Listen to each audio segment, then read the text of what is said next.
Open Market is sponsored by AdLib, the self-serve DSP solution making advertising easy. What do the world's largest demand-side platforms have in common? They're effective, but they require large annual contracts and spend minimums. With AdLib, growing agencies get a single platform that connects to every top global DSP with no contracts, no spend minimums, and G2's #1 ranked support. That means access to the entire universe of TV, digital out-of-home, audio, display, video, and native without a hassle and with no blind spots. It's incredibly easy to use, plus it can automate most of the work your team spends hours a day doing manually. Get the most powerful media buying technology without the barriers to entry. Check out AdLib at getadlib.com today. Welcome to Open Market, a podcast about building companies in the advertising industry. I'm Joe Zappa, and I'm joined by Eric Franchi and today's special guest, Chris Riedy, who is CRO at tvScientific. Chris, welcome. Thanks, guys. Really excited to be here. Hey, Joe. Haven't seen you in a while. Where you been? Yeah, good to see you. I'm coming to you from the Hollywood Hills. Very nice. Glamorous. Yeah, I have a client, Oxford Road. They're the largest independent audio advertising agency, and they have a big event, and we're staying in Hollywood, so I get to hang out in LA this week. Good for you. Yeah, so Chris, what we wanted to talk about mainly today is your experience building sales orgs at media and ad tech companies. So you were previously at Twitter for 11 years, leading what I imagine was a very large team. Now you are Chief Revenue Officer of tvScientific, which is an ad tech startup. Why don't we start by having you tell us about some of the differences between building a sales org at a large media organization and what you're doing now at tvScientific. That sounds great. And thanks again for having me.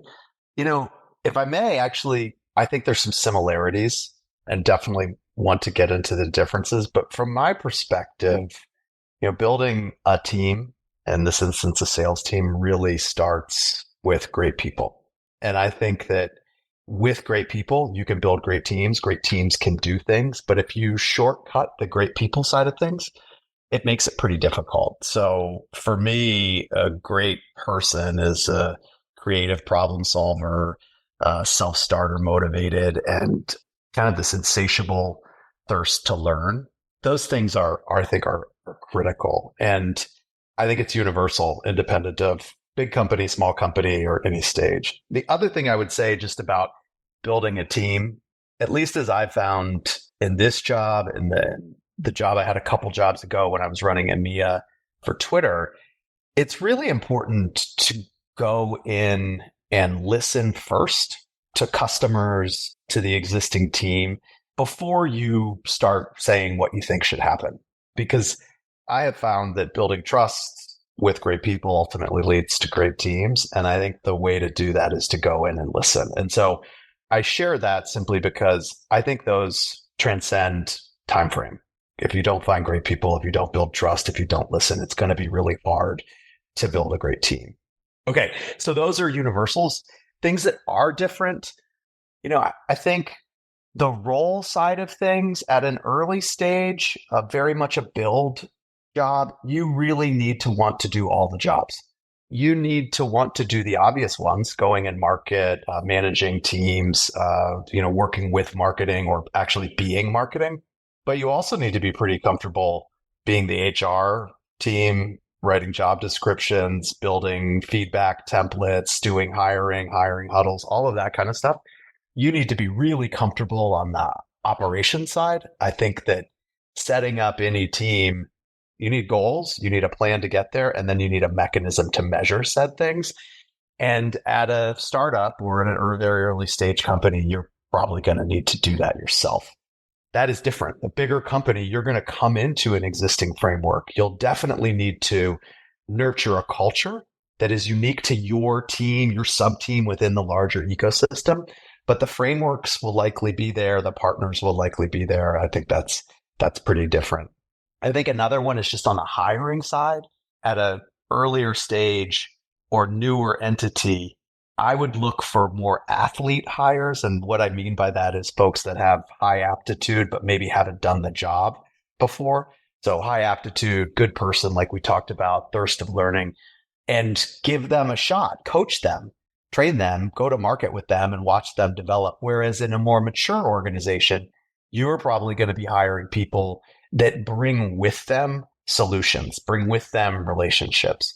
And I think that each works great, but you'll have access to different things depending on where you are. So the way I would summarize all of that is don't forget what is fundamental. You must find great people to build a great team. And to build a great team, you must build trust. That doesn't come just because you showed up and you worked at a cool company before. You really have to earn that. And that, for me, is paramount across any type of team building. Was it a personal shock to the system, so to speak, going from, working at X, Twitter for a long time, when it was a much bigger organization, to going back to the startup days? Like, what's it like for somebody like you at your point in your career? So I will answer that question in two ways. When I had an opportunity near the end of my time at Twitter to take over and lead the team in EMEA, which is Europe, Middle East, and Africa, I happened to start doing that during COVID from San Francisco, California, because I was not allowed to move to Ireland, where our European headquarters was, because of Ireland wasn't having anyone. That was a tremendous shock to the system, to start managing a business and a group of people that I knew, but hadn't worked with them before, at time zone that was 8 hours ahead. That was truly a shock to the system. Got to the point where my wife was like, this is not working. This 4 a.m. wake up and you trying to go start work, it's totally disrupting the house. That was a literal shock to the system. And then ultimately moving over to Europe and running that business gave me a good sense for how dynamic change can be and leaning into that. What we then had another thing happen at Twitter that brought about more change. And that was another shock to the system, if you will.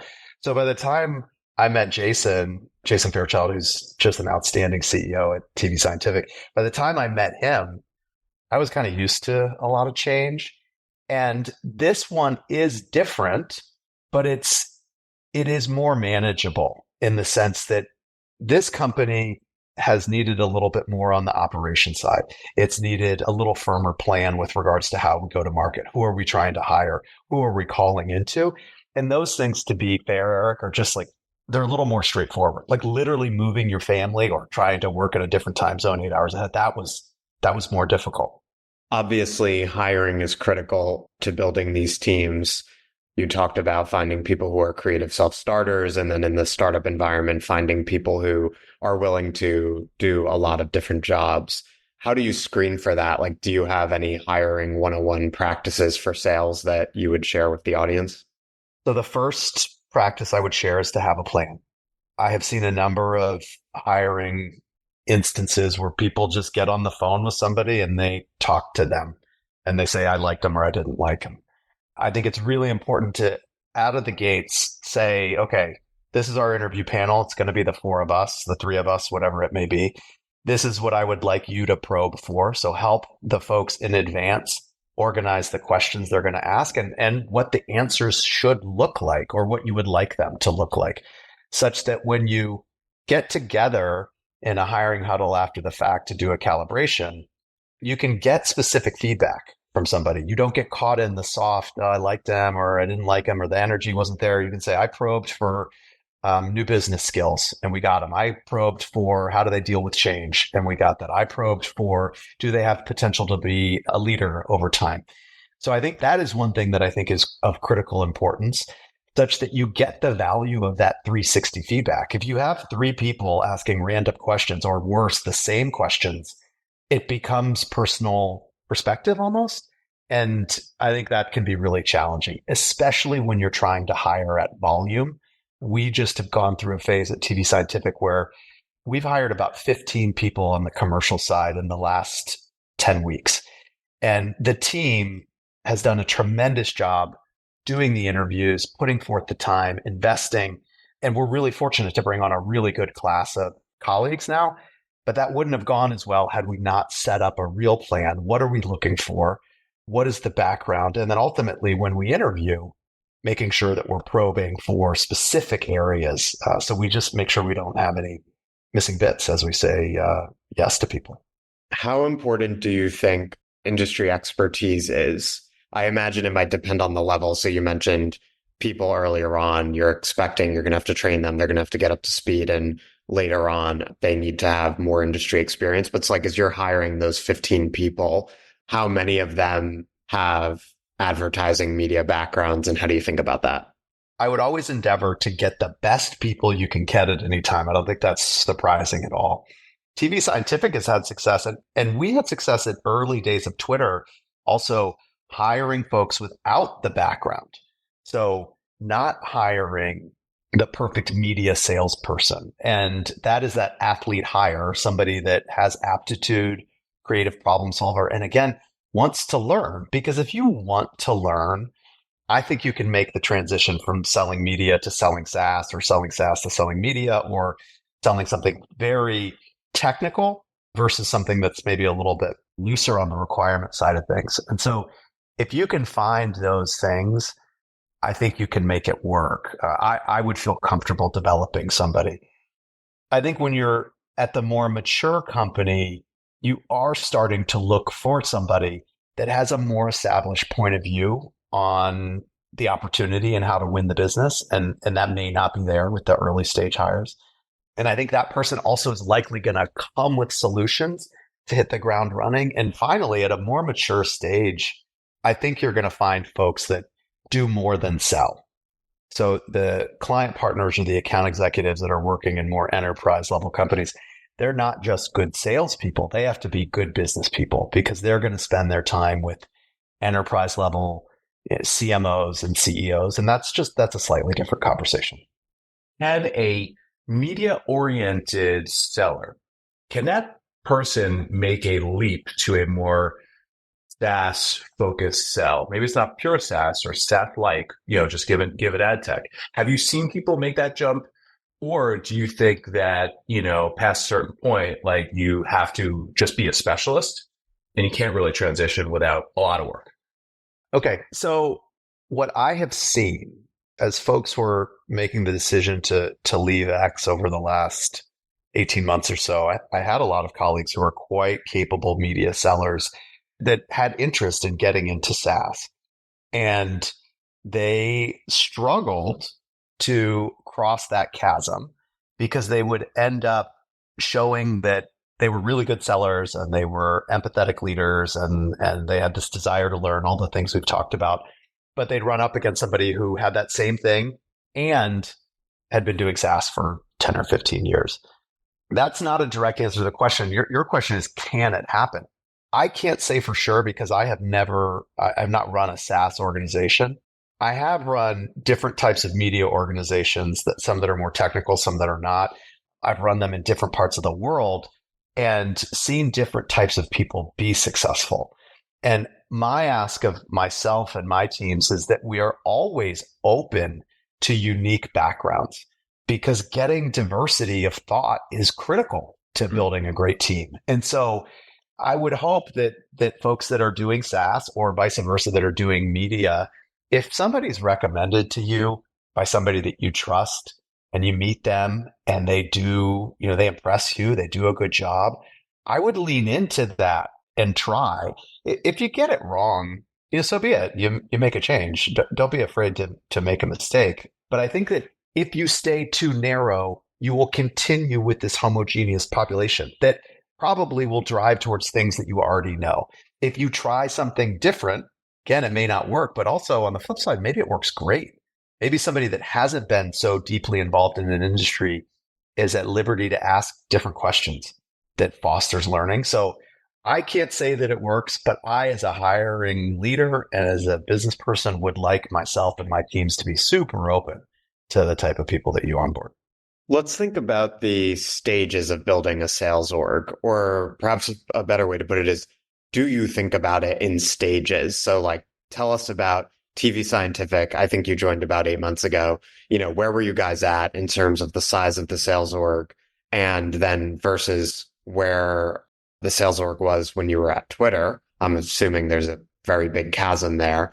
And then how do you think about the evolution of a sales org from that early stage to a very mature one? Sure.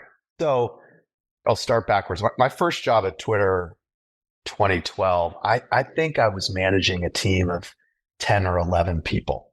And, I mentioned that the EMEA job that I had at Twitter when I took that, I think it was probably 300 or 400 people across 6 countries, plus sales partners that were working in kind of some of the smaller markets. So much more dynamic, if you will. And then finally, the end of Twitter is, north of 1,000 people and ultimately scaled down.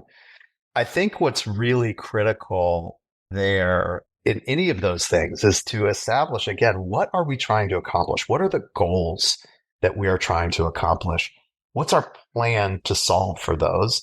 And ultimately, how are we going to measure them? And stages, as you move through stages, I think you have to see success, preferably quantifiable success, that tells you that when you go to the CEO or the CFO or the board and say, hey, I'd like to grow this business, you can point back to data-driven reasons why.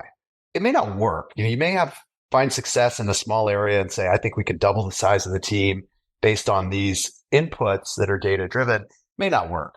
But at least that way, your CFO, your CEO, your board is going to have confidence that you are rigorous with regards to growth and you're not just being the opposite, which is a bit frivolous. So that's one thing I would say happens at every stage. When you're at 3 people, make sure you have a strong point of view on what success looks like before you go to 6 people. That could be as simple as like meetings that we're able to gather in a given quarter. You could go further and it could be bookings. So how many deals are we booking or how much gross revenue are we booking?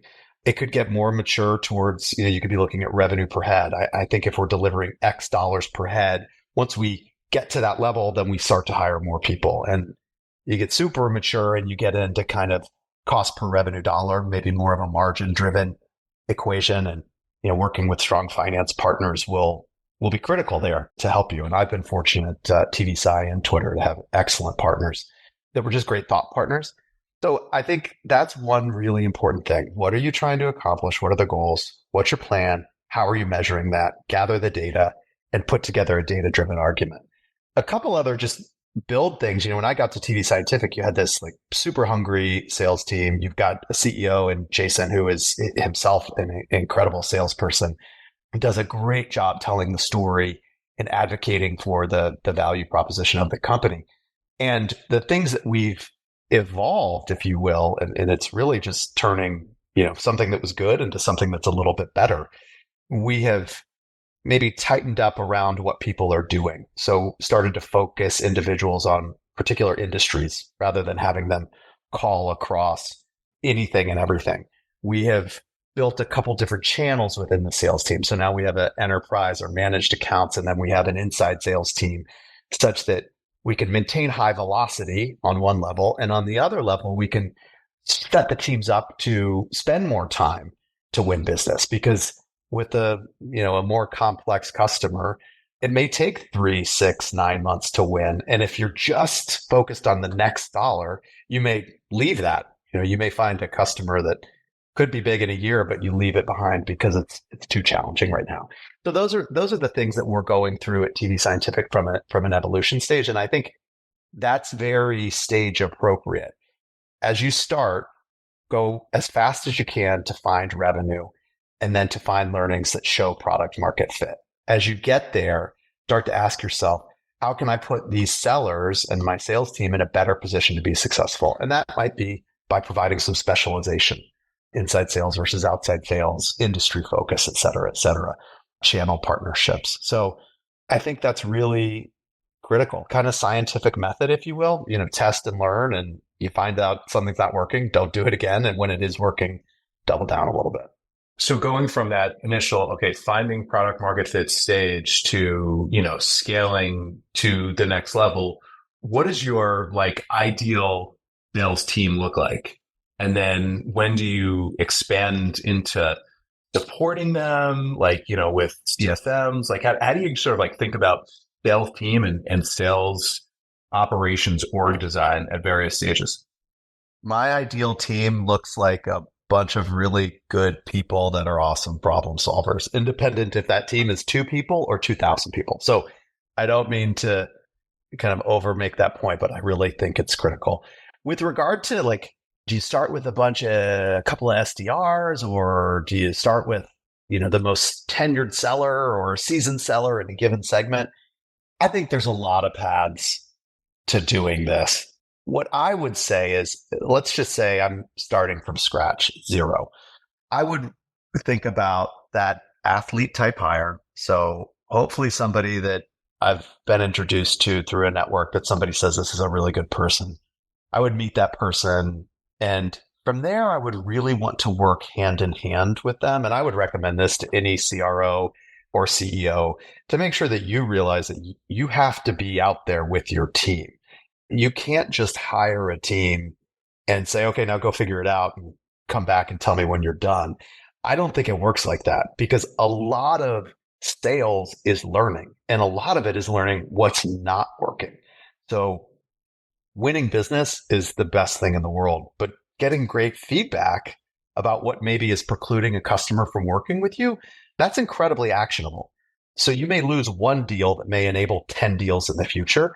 And I just think it's critical for CEOs, CROs, leaders in general to want to lean into that.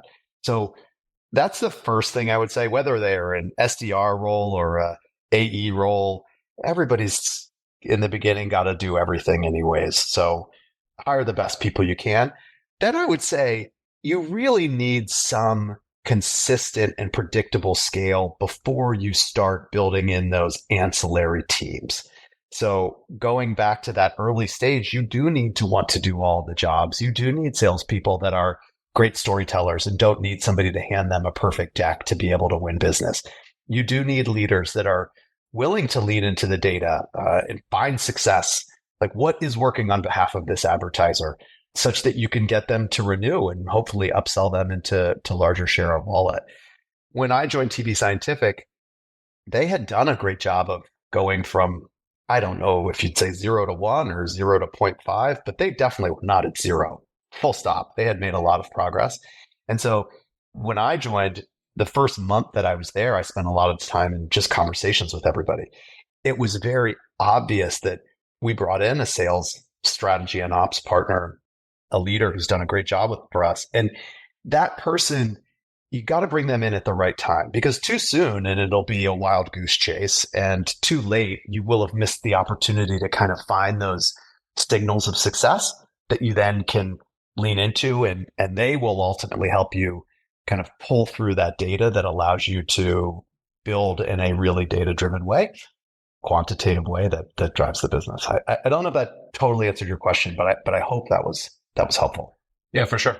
I take your point about the need for salespeople, especially in the beginning, who can tell a story and, don't need a great deck handed to them, because I'm a marketer. And what I often see with early stage startups is sales isn't working. Like, the company isn't getting off the ground, right? This might be a situation in which it's very early and I'm talking directly to the CEO founder, and they're like, well, how can marketing help? Right. And that's a situation in which, you don't have product market fit yet. You're struggling to find customers, and it's kind of a tough message to hear, but the CEO kind of just needs to like hustle and do sales. And it's only at the point when they have enough customers that they can understand, like, whom are we going after and what do these customers like about us, that they can invest seriously in marketing. Because the first thing marketing's going to do is talk to those customers and understand like what the customers love about the company, and then just propel it back to the market to build the organization's reputation and relationships to further facilitate sales. But so it sort of starts with sales, and then you have marketing, and then marketing like further facilitates sales. That's how I look at it. But I'm curious how you, as a salesperson and a CRO, think about the connection between marketing and sales. First of all, everything you just said, I absolutely agree with. And I think about marketing and sales as this like a 1 + 1 = 3 thing, where they are so reinforcing that without the cooperation and the alignment, you will miss out. And if you think about those two entities as siloed things, and worse, if it's like, well, marketing isn't doing their thing or sales isn't doing their thing, we brought in the leads and they didn't convert them, or those leads, like that story, something's broken there. And as a CEO or leader, you have to make sure that's not happening. I've seen that siloed teams that don't reinforce, they don't build on one another. And so the first thing that's critical for me is cooperation. Having a partner, I don't mind if it lives in a different part of the organization, if it's in the same org. If tvScientific marketing is in the commercial org that I look after. But it's a partnership. It's not about telling somebody what to do. It's about saying, here's our challenge. How do we solve this? Gosh, when you do that well, it does just make the sales job so much easier. And for the marketer, if you're a marketer listening to this, sales should be your best friend because they are on the phone every single day with customers and prospective customers or in person with them, asking questions. And so you can sit in on those calls or watch those calls after the fact and get great insight into, okay, now I understand how to take this value proposition that we have and position it in a way such that it rings true. So I think that the cooperation is absolutely critical there. And again, feel super fortunate with the partnership I have had in my past and that I have at tvScientific. Yeah, I think part of it is you ideally need a strategic marketing voice who isn't just going to be an order taker who's looking to sales to say, I need this, and then they're creating the collateral. I mean, that's part of it, right? That's part of the relationship. But ideally, that person is thinking alongside the CEO and the sales leader about, like, where is this company? Where do we want to go? Like, what are our biggest business problems? And then they can figure out a story that's going to enable the salespeople to go out there and sell more effectively because they've repositioned the company in such a way that it's going to be more attractive to its prospects. And in that case, marketing is doing, strategic work and helping drive outcomes. They're not just creating, tactical collateral that's going to move along conversations. Completely. And tactical collateral is like really important. Giving a seller another reason to be in touch with a prospect is critical. And you can't just say to a seller, okay, go figure it out. And it's like, you have to continue to arm them with insights, data, different value prospects, just to be able to say, hey, listen, I know that we haven't been in touch in the last month. I just want to make sure you have this, because that drip of a salesperson reaching out, it'll build trust over time with the customer. It's not about buy this, buy this, buy this. It's, hey, this is new and I want to make sure you're aware of it. And if as a marketing team and a sales leadership team, we don't do a good job of arming the sellers, well then, the sellers are your best marketing channel, or they are a very good one. So I agree that the tactical stuff is important. But I will say, Joe, like I listened to your, was it 2 times ago podcast and your framework of the 4 differentiated story, data and insights, thought leadership, and then, storytelling, being present and personable. I thought that was great. And a lot of it tracks with what I think is important for a marketing team. Thanks. I appreciate that. Yeah. I also think sometimes marketers can actually be the salesperson's best friend because the CEO often is looking from a very high level at the market and they're thinking, what market should we be in and whom should we be going after to sort of unlock opportunities, right? So then sometimes the CEO can also be a bit divorced from the customer. And sometimes it's the marketer who can come in and be like, well, I'm talking to these customers and, our salespeople are out there trying to sell something that, the customer doesn't want, or the way we're positioning it, they don't want it. So the marketer, as the voice of the customer, as they're sometimes called, can also be a huge asset to sales, I think, in saying like, look, we just don't have a story we're arming these people with that works. And so we can send them to as many events as we want and they can pound the pavement as hard as possible, but they aren't going to be successful until we rethink the story we're telling in such a way that it will actually appeal to our customers. I think about this, a picture's worth 1,000 words, and 1,000 words that's a long statement. If you can get it and a marketing partner can help you crystallize this thing, y'all talked about what is the one thing that differentiates you. I think that is, if you can boil that down, it really will help your sales team. And I think for us, where tvScientific is right now, we're in this medium that everybody feels pretty familiar with, connected television. Many people are using it from a consumer standpoint. Marketers are, okay, my upfront schedule or my GRPs are shrinking, so we've got to extend into this new medium. We're in this space, but we're actually coming at it from a very different angle. We are trying to be outcomes inside of connected television. We are not a reach and frequency entity. We are really trying to show the search and social marketer that television can deliver outcomes, ROAS, cost per install, cost per purchase, foot traffic, signups, et cetera, et cetera. And I think in that world, we have concluded that, we're trying to establish a market, and that requires even more tight crystallization around the story. And it requires not collateral building, but almost like we talk about, we'll go to any panel and talk anytime, Jason or I, and we want to be in any story we can be, because this is a new medium and our sellers are out there and they get on the phone and they say, yeah, connected TV. And somebody says, oh, yeah, we do connected TV. I'm familiar with that. And then we have to articulate it's actually coming at it from a different perspective. It'll be like search and social, ROAS driven, machine learning optimization, et cetera, et cetera. And so I think without just good thought partnership, leadership inside the company, title agnostic, sales team inside the company, marketing, coming together to say, how are we going to break through? If you don't do that, you're likely not arming your sellers with ultimately what could make them most successful. And I think about that, the air cover of PR or attending conferences, et cetera, et cetera. It really makes a difference. Does your sales approach differ when you're looking to, to your point, like establish a market, be more educational, be more consultative than where previously you just, you had media to sell, right? Yeah. Or X. We should figure out if it's X or Twitter. It's Twitter, right? It's okay. Twitter. It's Twitter. Yeah. Twitter. How does your approach, how does your sell change when you're in this moment? Just if you're coming from an incumbent enterprise, big company, and you've only done that, be aware that all those people that you called on, when you go somewhere else to a much smaller company without maybe the same name recognition, you're likely not to get the same velocity of call return that you did in the past. That is just reality. And I will tell you one thing that we've had to do a little bit differently than we thought at the beginning of the year, tvScientific, is because we are trying to establish a market, because we can often get just lumped in, oh, CTV, I already do CTV.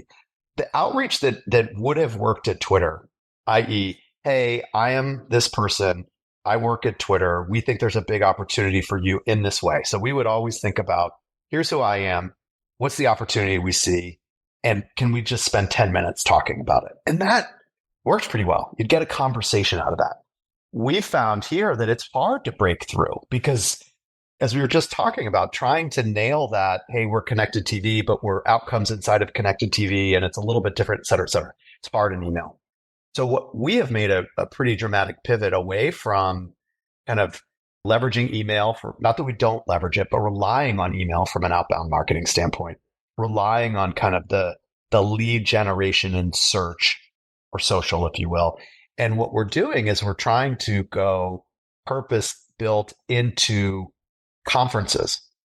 So going into Shop Talk, going into e-tail, going into Sub Summit, all these conferences that are built for the D2C retail and e-com is something that we're investing in right now.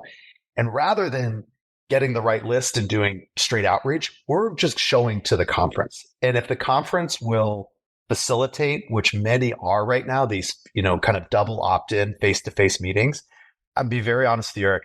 Beginning of this year, I said, those meetings, they can't be high quality. There's just no way they're high quality.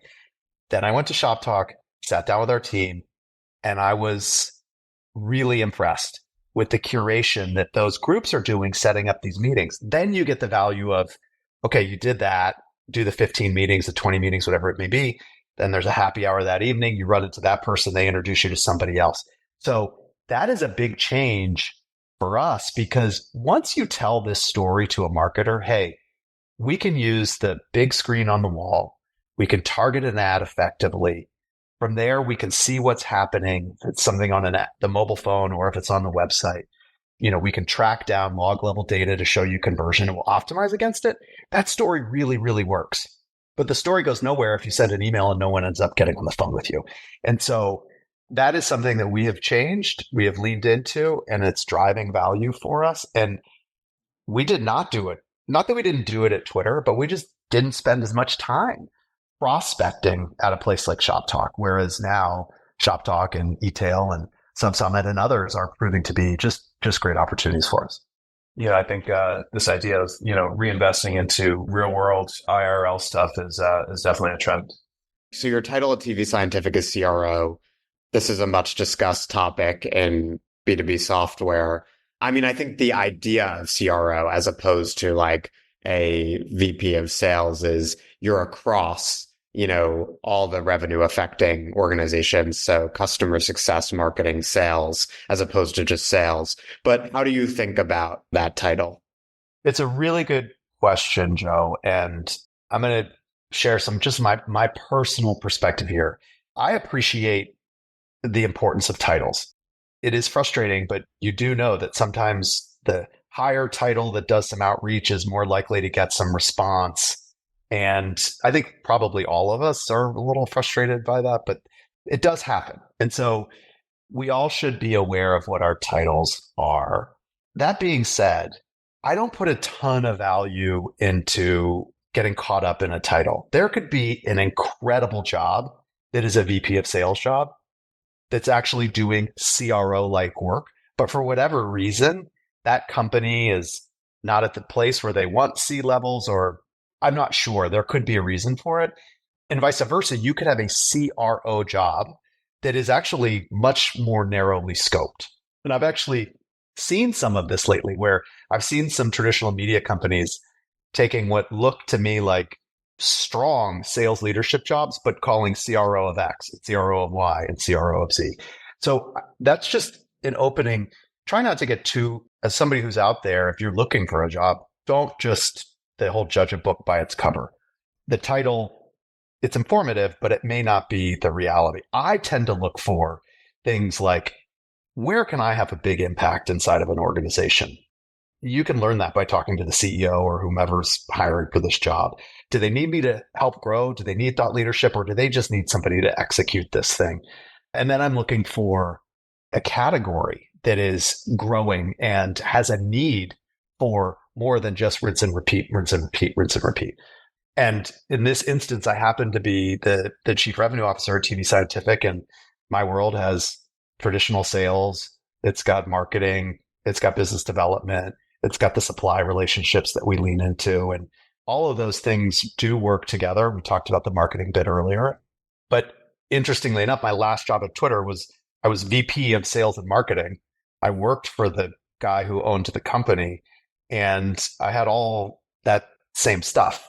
Titles were not something that you really leaned into heavily at the end of my time over there at Twitter. So I think that for me, it's really about what is the opportunity from a work standpoint, and from a culture standpoint, just make sure it maps. If you have C-levels and you're bringing in a sales leader, I would try to just on balance get those things right. And it's also okay if you don't. That's how I think about it. I want to be a part of a team where I can make an impact in an industry that's growing, that needs more than rinse and repeat. If there's one piece of advice for people that are in sales, aspire to be in a role like yours one day, what would you tell them? The first thing is that desire to learn, I think, is incredibly important. This job that I have now, or the last one I had, they were in a sales organization, but they were so much more than that. You have to be a good partner inside of companies, to the product team, to the engineering team, to the finance team, to the HR team, obviously to the marketing team. And you may not have grown up in those organizations, like you may not have grown up in product, but you can learn that. You can ask questions. You can sit down with folks in your company and say, hey, I've never been a product manager. What's it like to do that? What's the work that you do? How could I be helpful to you? So that desire to learn and to build what I would consider to be more of a 360-degree perspective on how to run a business, I think is really, really important. It doesn't mean that you can't matriculate into a CRO job starting out in sales when you get out of school and then you just do awesome. But I think where we are today, leaders at companies that are these big established enterprise, and then companies like the one that I happen to be in now, that's this fast growing, really exciting space, it's more than just being a salesperson. So that's the first thing I would say. And it's a great differentiator. The second thing I would say is be open to feedback. It is hard to open yourself up to the place where you say, hey, how am I doing? And what could I be doing better? But if you're not open to feedback, you will not get the opportunity to be the best version of yourself, because people will sense that. They will sense, I don't really want to give him feedback because he might get frustrated. And, I got to get home to the kids. And I'm not going to worry about that. And I have to give credit to the team I had a while ago at Twitter. They really gave me feedback that changed me. It helped me limit my ego and open up myself to the fact that I thought I was doing the things that were great for them, but it actually wasn't working out that way. And I can't tell you how to put yourself in a position to do that because it happened, but be open to that. Be open to feedback. Be willing to hear that you may not be doing well and that you could be doing better. Because when you're working with that team we've talked about, that is a team of great human beings that have a desire to learn, that are creative problem solvers, all that stuff, and you are able to check your egos and it's about the team, that's the nirvana state, because everybody's going after the same thing. And that's where I've seen myself grow the most. So want to learn, want feedback to get better, really try to limit your ego. And then, gosh, the last thing I'll say is find people like y'all. Be open to meeting new people and doing new things. And, Eric, you and I have had a chance to meet a couple times over the last year. Joe, we're just meeting today. And this is really important because no one is ever going to have all the answers. But when you have friends like this, then you have an opportunity to solve problems more quickly. So longer answer maybe than you were looking for, but that's how I would, that's the advice I would give. Yeah, that's awesome. Thank you, Chris. Again, this has been fantastic. I think, I was not prepared for the level of, kind of EQ and qualitative stuff that you think about as a sales leader. So it was super refreshing from that perspective. So thank you. Should have mentioned up front, this interview was with Chris. It's about Chris, but he worked for tvScientific, which my fund is an investor in. So disclosure there. And we want to bring more of these industry leaders to the pod. So for the listeners, if you can smash that subscribe button, leave a comment, helps the podcast grow, and we can get more awesome people like Chris. Joe, you want to take us home? I think you covered it. Thanks very much for listening. We'll see you guys next week.